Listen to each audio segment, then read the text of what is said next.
प्रणाम साधकों। आज हम लोग बात करेंगे मन की चमत्कारी क्षमता के बारे में कि मन क्या क्या कर सकता है और 97-98% लोग क्यों ऐसा नहीं कर पाते और जो 2 या 3% लोग करते हैं वो कैसे कर लेते हैं। शायद हमें अगर ये पता चल जाए तो हम भी उन चीज़ों को, उन उपायों को अपना के अपना जीवन सफल कर सकते हैं। ऑफ कोर्स ये इतना आसान नहीं होगा जितना कि आप किसी दुकान पे जाएं और एक साबुन की टिक्की खरीद लें, एक टूथपेस्ट खरीद लें। अगर इतना आसान होता तो हर हमारे साथ मतलब लौकिक जगत में समस्या ही यही है। लौकिक जगत में हम हर चीज़ को पैसे से तोलते हैं। मुझे बहुत अच्छे से याद है, हमारे एक जहाँ हम लोग रहते थे कॉलोनी में, वहाँ पे एक भाई साहब थे, उनका सिलेक्शन हुआ आईआईटी में। मुझे आज तक याद है 974 रैंक थी। छोटी सी जगह थी वो, वहाँ से, और उस वक्त 974 रैंक आना बहुत बड़ी बात थी। तो जब उनको जाने का समय आ रहा था तो सारे लोग एक एक करके, सारे रिश्तेदार आए मिलने, सब लोग आते हैं बधाई देने। बहुत बड़ी, it was a huge success, बहुत बड़ी बात थी।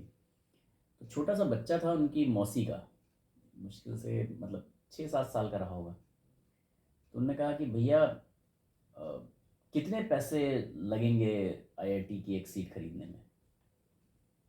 बिजनेसमैन थे उसके पापा। तो वो सोच वैसे ही रहती, हम पैसे से तोलते हैं हर चीज़ को। तो उन्होंने कहा कि बेटा ये पैसे से नहीं खरीदी जा सकती, इसके लिए मेहनत करनी पड़ती है और खुद पढ़ के सिलेक्शन निकालना पड़ता है। बोले नहीं,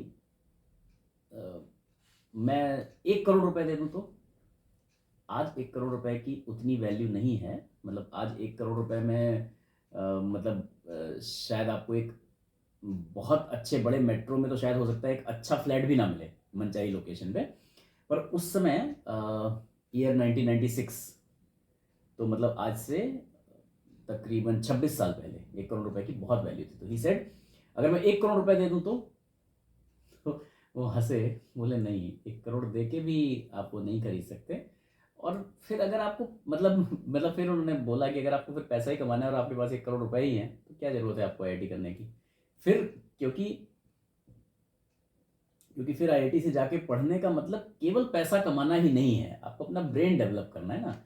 और अगर सब कुछ पैसा ही है तो फिर तो पैसा तो आप ऐसे भी कमा लोगे। इट्स नॉट नेसेसरी ना। आप जो हायर एजुकेशन लेते हैं, आप जो अपने मन को इतना तपाते हैं, वो करते हैं, ये सब कुछ सिर्फ पैसे के लिए तो नहीं है। वरना पैसा तो बहुत बहुत सारे ऐसे अनपढ़ ठेकेदार भी हैं जो पैसा उन लोगों से ज़्यादा कमाते होंगे शायद, जो ये साइंटिस्ट हैं और जो ये रिसर्च स्कॉलर्स हैं। तो ये कहने का मतलब है, ऑफ कोर्स अगर इतना आसान होता हम इसको ऐसे खरीद सकते तो सब कर लेते। लेकिन हाँ, जो करना चाहते हैं और पता नहीं है तो शायद उनके लिए ये पुस्तक काम करेगी। तो हम इसको देखेंगे। अगर आप ये सब जानना चाहते हैं तो बने रहिए अंत तक हमारे साथ। अगर आप चैनल पर नए आए हैं तो चैनल को सब्सक्राइब कर लीजिएगा। यदि आपको हमारा ये प्रयास अच्छा लग रहा है तो वीडियो को लाइक करना मत भूलिएगा और लाइक माइंडेड लोगों के साथ शेयर करना भी मत भूलिएगा। एक बार परम पूज्य गुरुदेव और परम वंदनीय माता जी का ध्यान करते हुए गायत्री मंत्र का पाठ करेंगे सस्वर, और फिर आज की बात आगे बढ़ाएंगे। ओम भूर्भुवः स्वः तत्सवितुर्वरेण्यं भर्गो देवस्य धीमहि धियो यो नः प्रचोदयात्। प्रणाम। गुरुदेव का कहना है कि अगर आप सूर्य की धूप को देखें तो नॉर्मली सूर्य की धूप जो पड़ती है, कितनी भी तेज गर्मी हो, मतलब जेठ की दोपहरी, जेठ का महीना भी हो, तो भी शरीर उस ताप को सह लेता है। लेकिन वही एक आदमी और एक जगह बैठा हो, मान लीजिए इवन ठंड में भी, और आप एक लेंस लगा दीजिए उसके ऊपर किसी भी हिस्से पे, तो फिर वो बहुत ज़्यादा देर उसको सह नहीं पाएगा। अगर कपड़ा होगा तो उसको अगर आप बहुत देर तक रखेंगे तो कोई भी कपड़ा बिना जले नहीं रहेगा, जल जाएगा, इतनी ज़्यादा है। तो उन्होंने कहा जिस तरीके से मतलब ये चीज़ है कि जब ये फैली हुई है, किरणें फैली हुई हैं, तो वो उस तरीके से काम नहीं कर पा रही हैं। तो वो रोशनी दे रही हैं, ताप भी दे रही हैं, धूप भी दे रही हैं, लेकिन वो जला नहीं पा रही हैं।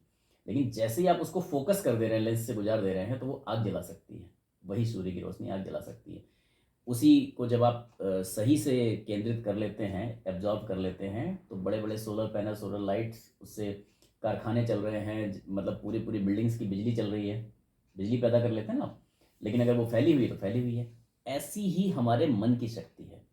जब तक आपकी मनोदशा अस्त व्यस्त है, कभी कुछ सोचा कभी कुछ सोचा, जो मिल गया वो चल गया, आज ये मिला आज ये कर लिया, 4 दिन सोचा कि मैं बड़ा कंसंट्रेटेड स्टडी करूंगा, मैं मुझे ये निकालना है, 5वें दिन कहीं से प्रपोजल आया कहीं घूमने जाने का, ओह वाह आज तो मज़ा आ गया। 4 दिन सोचा मैं अपना बड़ा सात्विक भोजन करूंगा, मैंने बहुत अच्छा वो किया, 5वें दिन कहीं घूमने निकले, आहा हा हा, ठेले पे बिकते हुए दिखे क्या टिक्की गोलगप्पे, थोड़ा सा और आगे निकले तो हनी चिली पोटैटो दिख रहा है, थोड़ा सा और आगे दिखे तो पिज्ज़ा की शॉप दिखी, ओ वाह यार खा ही लेता हूँ एक दिन, तो आज तो एक दिन तो चली जाएगा। तो ये अस्त व्यस्त मनोदशा है, काबू नहीं कर पा रहे हैं हम अपने मन को, फोकस नहीं कर पा रहे हैं, एक जगह पे केंद्रित नहीं कर पा रहे हैं, दैट्स द प्रॉब्लम। और ये प्रॉब्लम जैसा मैंने कहा कि 97-98% लोगों में है, कि मतलब ये साधारण लोग हैं, ये हमेशा साधारण ही रहते हैं, इनके मन की कोई विशेष गति नहीं होती है, वो तालाब के पानी की तरह चलता है, जिधर की हवा आई उधर को आपको पानी बहता दिखेगा, दूसरी तरफ की हवा हो गई तो दूसरी तरफ, तो आज हवा चल रही है कि सब सॉफ्टवेयर इंजीनियर बन रहे हैं, तो हम सॉफ्टवेयर इंजीनियर बनेंगे। आज से कुछ साल पहले हवा चलती थी कि सब डॉक्टर बनेंगे, तो सब डॉक्टर बनेंगे। उससे कुछ साल पहले हवा चलती थी कि सब इंजीनियर बनेंगे, तो सब इंजीनियर बनेंगे। तो जिधर की हवा चल रही हम भी वही करेंगे। क्यों? हम वो नहीं करते जो हम करना चाहते हैं, या हमारा कोई उसमें बड़ा इंटरेस्ट है, हम वो करते हैं जिसमें आज की डेट में बड़ा स्कोप है। हम अपना करियर, हम अपनी ये सारी चीज़ें अपना इंटरेस्ट देख के डिसाइड नहीं करते, हम इसको ये देख के डिसाइड करते हैं कि इसमें स्कोप कितना है। हम पहले ये पता करना शुरू करते हैं, अच्छा आपका बेटा डॉक्टर बनना चाह रहा है, डॉक्टरी में उतना स्कोप नहीं रहा, अच्छा अब किसका स्कोप है? आईटी में बहुत स्कोप है, आने वाला एज जो है आईटी का है, कंप्यूटर का है, यही करवा दीजिए। ओके बेटा आईटी में बहुत स्कोप है, अच्छा पापा कल से आईटी करेंगे, अब हम आईटी करेंगे। क्यों करेंगे? ऐसा नहीं है कि मेरा उसमें बड़ा स्कोप है, मेरा बड़ा इंटरेस्ट है, मैं वो करूँगा या मैं वो करवाऊँगा जिसका स्कोप बहुत ज़्यादा है, अपॉर्चुनिटीज़ ज़्यादा हैं। जबकि हकीकत ये है कि अपॉर्चुनिटी हर उस चीज़ में है जिसमें आपका मन केंद्रित हो जाएगा। एक्चुअल हकीकत ये है। जनरली लोग जो हैं वो ये देखते हैं कि क्या चल रहा है, आजकल ये चलन में नहीं है, आजकल ये ट्रेंड में नहीं है ना, तो जो ट्रेंड में चल रहा है वो चलाएंगे हम। तो जैसे मैंने कहा कि पहले इंजीनियरिंग ट्रेंड में था, फिर मेडिकल आ गया, फिर आईटी प्रोफेशनल आ गया, कल को कुछ और आ जाएगा, तो हम वो चलाएंगे। अभी जैसे आजकल स्टार्टअप्स का चलन आया, वो तो सब स्टार्टअप कर रहे हैं, तो आप आगे आने वाले 2-3-4 सालों में देखेंगे कि इसमें से 90% स्टार्टअप्स बंद हो जाएंगे, 10% चलेंगे। वो 10% वो होंगे जिन्होंने अपने मन की इच्छा से किया था, जिनका एक्चुअल फोकस था उस पर, वो चलेंगे। जिन्होंने कॉपी करके किया था, जो लहर में चले थे, वो नहीं चलेंगे। तो जनरली हम कैसे करते हैं कि पहले तो एक ब्रॉडर एस्पेक्ट आता है कि समाज में क्या चल रहा है, ज़माने में क्या चल रहा है, हमारे देश में क्या चल रहा है, मेरे सिटी में क्या चल रहा है, मेरी जियोग्राफी में क्या चल रहा है। फिर उसके बाद में देखता हूँ मेरे आसपास क्या माहौल है। जैसे मैंने उन भाई साहब का बताया, तो उस समय सारे लोग इंजीनियरिंग कर रहे थे, उससे पहले वहाँ उस पूरे मोहल्ले कॉलोनी में किसी को पता नहीं था इंजीनियरिंग क्या होती है। अचानक से पता चला कि सब 3-4-5 लड़के जिन्होंने इंटर अभी किया, उन्होंने एक इंजीनियरिंग की कोचिंग ज्वाइन कर ली। अब सबको पता चला अच्छा इंजीनियरिंग ही करना होता है इसके बाद में, इंटर के बाद में। तो जनरली हम अपने आसपास देखें, उसके बाद के कम से कम आगे 10 सालों तक जितने लड़के इंटर में आए सबने कोचिंग की, सिलेक्शन हुआ कि नहीं हुआ वो गया भाड़ में, उससे कोई लेना देना नहीं है। आपका इंटरेस्ट उसमें था कि नहीं था, आपका कैलिबर उतना था कि नहीं था, उससे भी कोई लेना देना नहीं है। लेकिन ये ट्रेंड सेट हो गया कि अगले 10 साल तक जो आए, बाद में वो ट्रेंड टूटा, पता चला कि नहीं साहब सिलेक्शन नहीं निकल पा रहे हैं। तो जब अगले 4-5 साल सिलेक्शन नहीं होते हैं, तब आदमी समझ में आता है अच्छा अच्छा अच्छा, तो ये अलग अलग भी करना पड़ता है, करियर अलग होते हैं। तो एक्चुअल में इससे कोई खास मतलब आप कुछ कर पाए ऐसा होता नहीं है। मतलब ये ट्रेंड अगर आप फॉलो करेंगे कि आप लोगों को फॉलो कर रहे हैं, तो इससे आपके जीवन में कोई विशेषता आएगी नहीं। और इस तरह के लोग अगर मान लीजिए उन्होंने कर भी लिया, सपोज कोचिंग किया, आईआईटी में सिलेक्शन नहीं हुआ, प्राइवेट कॉलेज से भी कर लिया, तो आप एक ठीक ठाक लाइफ जिएंगे, पर आप कुछ बड़ा नहीं कर पाएंगे। बड़ा वो करते हैं जो अपने मन को संकल्प पूर्वक लगा देते हैं किसी लक्ष्य की विशेष आपूर्ति में। वो बनते हैं या तो बहुत बड़े बड़े आप स्पोर्ट स्टार देख सकते हैं, बहुत बड़े बड़े पॉलिटिशियंस देख सकते हैं, बहुत बड़े बड़े साइंटिस्ट देख सकते हैं, ऐसे इंजीनियर्स देख सकते हैं जिन्होंने इंजीनियरिंग की फील्ड में इनोवेशंस कर दिए, जिन्होंने बुक्स लिख दी उसके ऊपर बहुत बड़ी बड़ी। तो क्योंकि उन्होंने पूरा एक अपना संकल्प शक्ति उसमें लगा दी, पूरे मन की शक्ति एक जगह पे लगा दी, और ऐसी चीजें जो कठिन दिखती थी वो भी पूरी कर दी, वो करके दिखा दी। वरना ठीक है, आप एक नॉर्मल इंजीनियर बने हुए हैं, पता चल जाता है कि करते हैं, हाँ हाँ काम कर रहे हैं साहब, हो रहा है। हाँ, जो वाकई में अपने मन को इस तरीके से लगाते हैं कि हाँ मेरा यही लक्ष्य था, तो वो फिर स्टीव जॉब्स बनते हैं, वो सुंदर पिचई बनते हैं, वो मार्क जुगरबर्ग बनते हैं, वो ये बनते हैं जिन्होंने अपने एक लक्ष्य की पूर्ति में अपनी पूरी साधना लगा दी, जीवन साधना लगा दी। और तब लोग उनकी सफलता पे आश्चर्य प्रकट करते हैं, लोगों को लगता है यार ये तो चमत्कार है, लेकिन एक्चुअली ये चमत्कार नहीं है। ये जो आपको चमत्कार जैसा दिख रहा है, ये सिर्फ आपके एकाग्र मन की शक्ति जो एक जगह लगा दी गई है, उसके परिणाम से ज्यादा कुछ नहीं है। एक्चुअल में ये इतनी सिंपल चीज है, लेकिन जितनी सिंपल तरीके से मैंने ये कहा कि ये सिंपल चीज है, ये उतना सिंपल है नहीं। आप लगा के देखिए, आपको पता चल जाएगा। मैंने शुरू में जो एग्जांपल्स दिए थे, आप 4 दिन ये सोचेंगे कि भाई मैं बड़ा सात्विक खाना खाऊंगा, 5वें दिन आप बाहर निकले, आपको कुछ बिकता दिखा, आप उसमें उलझ गए। आप 4 दिन कॉन्सेंट्रेटेड हो गए, पढ़े, 5वें दिन आपके पास कहीं से घूमने का प्रपोजल आ गया, आप उसमें चले गए, उलझ गए। तो वो जो मन उलझ रहा है, उसको फोकस करके एक ही जगह रखना है ना। वो लेंस से धूप तो गुजार दी, बट इस लेंस से मन को एक ही जगह लगाना उस तरीके का उतना आसान नहीं है। हालांकि अगर आप ये कर लें, मन को तन्मय करके अगर आप एक जगह पर लगा दें, तो आसानी से आप वो काम पूरे कर सकते हैं जो लोगों के लिए असंभव टाइप के होते हैं, जो लोगों को असंभव लगते हैं, और जो लगता है कि यार किसी आदमी के लिए एक जीवन में इतना कर पाना चमत्कार है, तो आप वो चमत्कार की श्रेणी वाला काम कर सकते हैं। फिर इस मामले में अगर सबसे बड़ा उदाहरण मतलब एक उसमें देखा जाए तो हमारे श्री गुरुदेव ही हैं। बिल्कुल, अपने जीवन काल में गायत्री के 24 पुरस्चरण, 3000 से ज्यादा साहित्य लेखन, और मतलब स्वतंत्रता संग्राम सेनानी रहे, उस युद्ध में भी भाग लिया उन्होंने। महिलाओं के उत्थान के लिए, हर वर्ग में समानता स्थापित करने के लिए शांति कुंज जैसा एक संगठन शुरू कर दिया और उसे इस्टेब्लिश कर दिया। अपनी लाइफ टाइम में ही उन्होंने उसे बहुत अच्छी तरीके से इस्टेब्लिश कर दिया। तो इतना सब काम तो जो आप इसको ऐसे समझ सकते हैं कि उन्होंने एक जीवन में जितना काम कर दिया, जितनी पुस्तकें लिख दी, हाँ एक आदमी अगर उनको सिर्फ पढ़ ले तो उसके ज्ञान का ये स्तर हो जाएगा कि लोगों को आश्चर्य लगने लगेगा कि यार इनको तो बहुत आता है, लोग उसकी पूजा करने लग जाएंगे। लेकिन लोग सारा पढ़ नहीं पाते, जितना वो लिख के चले गए उतना पढ़ नहीं पाते। जितने शक्तिपीठों की स्थापना उन्होंने मतलब ऐसी ऐसी जगह है जहाँ पे 9 शक्तिपीठों की स्थापना की है, एक दिन में, एक एक दिन में वो उन सारी जगहों पे गए। उस जमाने में जहाँ जब इतनी अच्छी रोड्स नहीं थी, इतनी अच्छी फैसिलिटीज नहीं थी, वहां पे आज लोग कवर करने की कोशिश करते तो एक दिन में उसमें नहीं कवर कर पाते।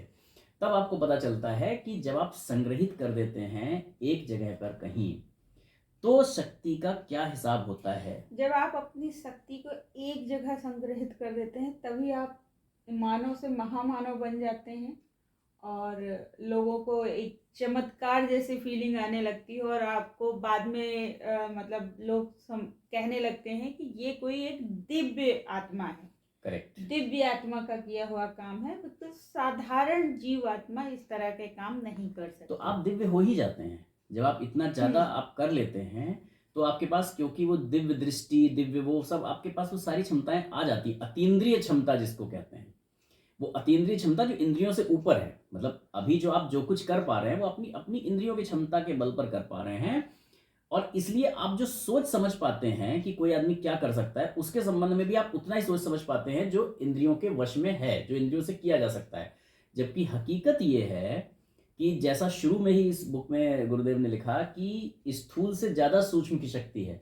तो जितना आप सूक्ष्म से सूक्ष्मतम पे जाते रहेंगे, उतना एक्चुअली आपकी जो शक्तियां हैं वो विराट से विराटतम होती चली जाएंगी। आपका सेंटर फोकस जितना आप सूक्ष्म करते चले जाएंगे, उतनी आपकी शक्तियां विराट होती चली जाएंगी। तो वो एक्चुअली देखा जाए तो जितना भी खेल है वो है ही फोकस का, क्योंकि जब आप ध्यान में आते हैं तो ध्यान है क्या, दिमाग का फोकस ही है। और जितना ज़्यादा आपका गहन ध्यान होता चला जाता है उतनी ही शक्तियाँ आपको मिलती जाती हैं। और वो शक्तियाँ कई बार लोग जब उसका वर्णन करते हैं तो बड़ी चमत्कारिक से प्रतीत होती हैं। और मतलब खाली 2 से 3% लोग हैं जो उस पर बिलीव करते हैं, अदरवाइज लोगों को बिलीव भी नहीं होता कि ऐसी शक्तियाँ होती ही हैं। 2 से 3% लोग बिलीव इसलिए करते हैं क्योंकि 0.00001% लोग हैं जो उस शक्ति तक पहुंच पाते हैं, जो उसका इस्तेमाल कर पाते हैं। तो वो जो 2 से 3% लोग हैं वो हैं जो उनके संपर्क में आ पाते हैं, तो उन्होंने तो देखा है तो वो बिलीव कर पाते हैं, बाकियों ने देखा नहीं है तो वो उसको बिलीव नहीं कर पाते। या उन्होंने खुद थोड़ा प्रयास किया तो थोड़ा खुद उनको अनुभव हुआ है, बाकी उस अनुभव से बहुत दूर है, तो वो सिर्फ उनकी क्षमता इंद्रियों तक ही है। इंद्रियों से वो जितना सोच सकते हैं, जितना देख सकते हैं, जितनी कल्पना कर सकते हैं, वहीं तक पहुंच सकते हैं। तो इसी पे गुरुदेव ने आगे लिखा है कि ये जो मन में आपके विचार तरंगें उठती हैं, इनको स्वेच्छापूर्वक कहीं भी विचरण नहीं करने देना चाहिए। क्योंकि अगर आप कहीं भी विचरण करने देंगे तो फिर ये जब जैसे भी अच्छे बुरे विचार उठेंगे वो सूक्ष्म जगत से वैसे ही आकर्षित कर लेंगे और वैसे ही विचार स्वभाव में परिणित होने लगेंगे। और बाहर से शारीरिक परिवर्तन भले आपको दिखाई ना पड़े, लेकिन अगर आपका मन कुविचारों में रस ले रहा है तो धीरे धीरे बुरे स्वभाव का परिपक्व हो जाना अवश्यंभावी है। वो कह रहे हैं अगर सूक्ष्म जगत से भी वो आकर्षित कर रहा है ना विचार, तो आपको ऊपर से भला नहीं दिख रहा, ऊपर से दिख रहा है ये आदमी बड़ा अच्छा है, बट अंदर अंदर वो पक रहे हैं। और अंदर अंदर अगर वो पक रहे हैं तो धीरे धीरे आदमी अपना तो नैतिक पतन करेगा ही, औरों को भी पथभ्रष्ट करने का एक सजीव केंद्र बन जाएगा। क्योंकि ये हम लोग गहना कर्मणोगति में देख चुके हैं, विचारों की सृजनात्मक शक्ति में भी ये चीज़ हम लोग देख चुके हैं, संकल्प शक्ति में भी ये चीज़ हम लोग देख चुके हैं। इसको बार बार गुरुदेव ने अलग अलग पुस्तकों में लिखा है कि एक जगह पर जिस तरह के आप हैं वैसे ही विचार केंद्रित आप अट्रैक्ट करते चले जाएंगे अपने आसपास। अगर कोई और बड़ा केंद्र, शक्ति का केंद्र नहीं हुआ जो आपको चेंज कर दे या वो दूसरे लोगों के विचारों को चेंज कर दे, तो आप चेंज करके बाकियों को भी पथभ्रष्ट कर लेंगे और उस पूरे एरिया में लोगों के विचार दुष्ट और दुराचारी हो जाने की संभावना रहेगी लोगों के। तो इस पे बड़ी अच्छी कथा मुझे एक याद आती है। स्वामी रामतीर्थ जब यूएस गए तो यूएस के प्रेसिडेंट थे, बड़े फेमस हो चुके थे वो उस वक्त, तो वो उनसे मिलने आए। तो उन्होंने पूछा कि भाई आप कौन हैं, यूएस प्रेसिडेंट ने पूछा। उन्होंने कहा मैं सम्राट रामतीर्थ हूँ। तो उन्होंने कहा ओह, तो किस स्टेट के सम्राट हैं आप? उन्होंने कहा मैं अपने मन का सम्राट हूँ। बोले ये क्या बात हुई, मन का सम्राट तो मैं भी हूँ। बोले अच्छा। बोले आपके मन में विचार आपकी इच्छा से आते हैं या अपनी इच्छा से कुछ भी आ जाते हैं? बोले मन पे किसका जोर होता है, मन में तो कुछ भी विचार आ जाते हैं। बोले मेरे मन में विचार मेरी इच्छा से आते हैं, इसलिए मैं अपने मन का सम्राट हूँ। इसीलिए फिर वो ऐसे सम्राट रामतीर्थ जैसे लोग जो हैं वो 1-2 ही होते हैं। एक ऐसे ही बड़े अच्छे सज्जन महात्मा थे, वो एक आश्रम में रहते थे और रोज़ रात में करीब 8 से 9 के बीच में वो चले जाते थे 1-8 घंटे के लिए, फिर लौट के आते थे, 1-1.5 घंटे बाद वापस आ जाते थे। तो आगे बाहर एक नदी थी, थोड़ी दूरी पे, वहाँ जाके बैठते थे, वहाँ से वापस आ जाते थे। एक दिन गार्ड ने उनसे पूछा कि साहब आप कहाँ जाते हैं स्वामी जी? तो उन्होंने कहा कि मैं जाता हूँ वहाँ नदी किनारे बैठा रहता हूँ। बोले वहाँ बैठ के आप क्या करते हैं? बोले चौकीदारी। तो कहे वहाँ किसकी चौकीदारी करते हैं, वो तो खुला हुआ एरिया है। बोले जैसे तुम यहाँ चौकीदारी करते हो। बोले ये तो गेट लगा है, मैं यहाँ से देखता हूँ किसको आने देना है किसको नहीं। बोले वहाँ मैं अपने मन की चौकीदारी करता हूँ, मैं वहाँ बैठता हूँ और देखता हूँ मन में जो विचार आने देना है उसी को आने देना है, जिसको नहीं आने देना उसको नहीं आने देना। ये अभ्यास करता हूँ। तो ये इतना आसान नहीं होता है, मन को उस तरीके से आपको कंडीशन करना पड़ता है मन का। इसीलिए तो गुरुदेव ने कहा है कि मन की ये जो शक्ति है जो दुराचारी बना सकती है, जो दुष्ट बना सकती है, उसी वजह से ये कहा गया है कि मन को स्वेच्छाचारी ना होने देना चाहिए। आज तो बड़े बड़े लोग हैं, आज तो लोग मतलब इस तरह के भी आपको मिल जाएंगे सलाह देने वाले, नहीं साहब मन की सुनो, मन जो कह रहा है वो बिल्कुल सही कह रहा है, वो कह रहा है 12 बजे तक सोते रहो तो सोते रहो, कुछ मत करो। ऐसी सलाह देने वाले भी लोग हैं, आपको मिल जाएंगे। इसी यूट्यूब पे आप बदल के देखिए, बहुत सारे ऐसे भी मिल जाएंगे। यस देयर आर पीपल से मन जो कह रहा है करने दो, मन कह रहा है कि नहीं साहब, हाँ फ्री विल, तो ये वाले आपको मिल जाएंगे बड़े आराम से। लेकिन शास्त्रकारों ने निरंतर अभ्यास द्वारा मन को नियंत्रण में रखने की शिक्षा दी है। इसीलिए दी है क्योंकि उसमें इस तरह के दुष्ट विचार आ जाएंगे तो पूरा सबका कल्याण कर देंगे, फिर वो कल्याण in the sense negative direction में कल्याण कर देंगे। क्योंकि इन शास्त्रकारों को यह मालूम था कि दृश्य जगत के संपर्क में रहने के कारण मनुष्यों की वासना एवं तृष्णा परक आकांक्षाओं का उठना स्वाभाविक है। तो मन में तो कोई भी इच्छा आ जाएगी तो करते रहो। फिर जो लोग ऐसा कह रहे हैं तो इसका मतलब मन में जो इच्छा उठ जाए फिर वो करते रहो, वो सही कह रहा है। वो कहते हैं मन सही कह रहा है, मन की सुनो। तो कई बार लोग ना, और ऐसा कहने में वो बड़े बड़े चीज़ों का उदाहरण ले लेते हैं, वो गीता का ले लेते हैं बहुत सारे, तो उसका गलत मीनिंग निकाल देते हैं लोग। कई बार कहा कृष्ण जी ने क्या है, समझ हम पा नहीं रहे हैं, हमको जो समझ में आ रहा है हम अपनी बुद्धि घुसेड़ के उसमें और उसका कुछ कर दे रहे हैं, अर्थ का अनर्थ बना दे रहे हैं। आजकल तो सबसे ज़्यादा शास्त्रों के साथ यही हो रहा है, क्योंकि ना तो हमें वो भाषा आती थी, और जो भाषा थी भी जो थोड़ी बहुत समझ आ रही थी उसमें हमने अपना लॉजिकल ब्रेन के नाम पे अपना कुतर्क ब्रेन लगाया और उसको अर्थ का अनर्थ बनाया। और अगर हम इस चीज की माने कि मन को जो करें तो मन को तो जिधर आकर्षण दिखेगा उधर ही वो चला जाएगा। और आकर्षण हमेशा आप देखिएगा, आकर्षण मतलब नीच और घटिया चीज़ों को करने में आपको ज़्यादा मिलेगा। आकर्षण कभी भी ऊंचा उठने में नहीं मिलेगा। ऊंचा उठने में तप करना पड़ता है, मेहनत करनी पड़ती है। नीचे जाने में कोई तप मेहनत नहीं करनी पड़ती। वही गुरुदेव ने लिखा है कि मन को स्थूल भोगों में ज़्यादा सुख मिलता है, उसकी इच्छाएं, आकांक्षाएं, कल्पनाएं, विचारणाएं भी वैसी ही अधोगामी रहेंगी, वो नीचे की तरफ जाती रहेंगी हमेशा। हीन विचारों के कारण मनुष्य के जीवन में चंचलता, अस्थिरता, क्षुद्रता और निकम्मापन आता है। फलस्वरूप ये जीवन अनेक कष्टों एवं उद्योगों में फंसा रहता है। उस उलझन में न किसी तरह की भौतिक उन्नति होती है, न आध्यात्मिक। आध्यात्मिक तो बड़ी दूर की बात हो गई, आप भौतिक भी नहीं प्राप्त कर पाएंगे। मन हमेशा आपको नीचे जाने को कहेगा। मन तो कहेगा सोते रहो 12 बजे तक। मन तो कहेगा मत जाओ 4 दिन पढ़ने, मत जाओ काम पे, छोड़ दो। जो लोग ये कहते हैं वो तो उनसे पूछिए, मन तो बोलेगा। मन को तो जितना कुछ खराब खराब दिख रहा है वो सब दिखता रहेगा।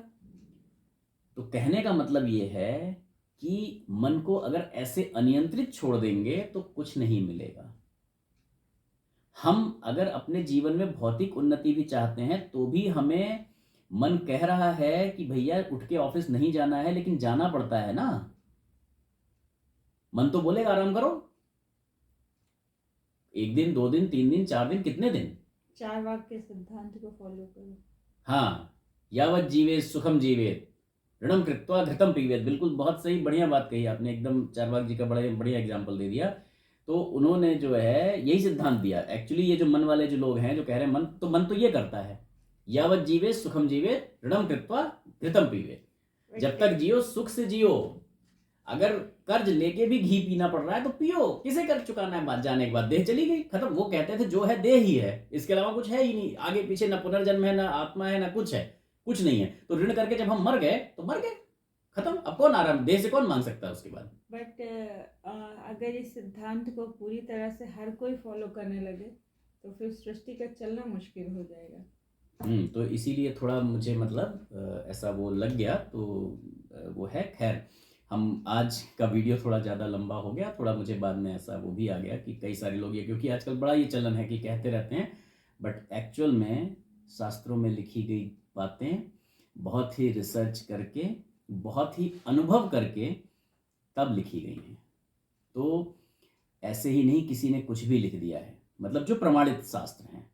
उसके अलावा अगर आप किसी भी चीज़ को शास्त्र मान लें तो मतलब वो एक अलग चीज़ है, वो समस्या हो सकती है अपनी किसी की इंडिविजुअल। लेकिन जो प्रमाणिक शास्त्र हैं उनके अंदर चीज़ें ऐसे ही नहीं लिख दी गई हैं, वो पूरी अनुभूति, अनुभव के बेस पर लिखी गई हैं। और गुरुदेव ने तो हर एक चीज़ अनुभव करने के बाद ही लिखी है। तो आज की बात यहीं पर वो करते हैं, समाप्त करते हैं। कल हम लोग फिर से आगे की बात लेकर आएंगे कि अगर अनियंत्रित मन को ऐसे ही छोड़ दिया जाए तो उसके क्या दुष्परिणाम हो सकते हैं, और नियंत्रित मन आपको कहाँ से कहाँ तक ले जा सकता है। इसी विचार के साथ एक बार जगत के कल्याण के लिए शुभकामना प्रार्थना करेंगे और आगे बढ़ेंगे अगले वीडियो की तरफ। ओम स्वस्ति प्रजाभ्यः परिपालयन्तां न्यायेन मार्गेण महिषः। गोब्राह्मणेभ्यः शुभमस्तु नित्यम्। नित्यं लोकाः समस्ताः सुखिनो भवन्तु। सर्वे भवन्तु सुखिनः, सर्वे सन्तु निरामयाः, सर्वे भद्राणि पश्यन्तु, मा कश्चित् दुःखमाप्नुयात्। श्रद्धां मेधां यशः प्रज्ञां विद्यां पुष्टिं श्रियं बलं तेज आयुष्यमारोग्यं देहि मे हव्यवाहन, देहि मे हव्यवाहन। प्रणाम।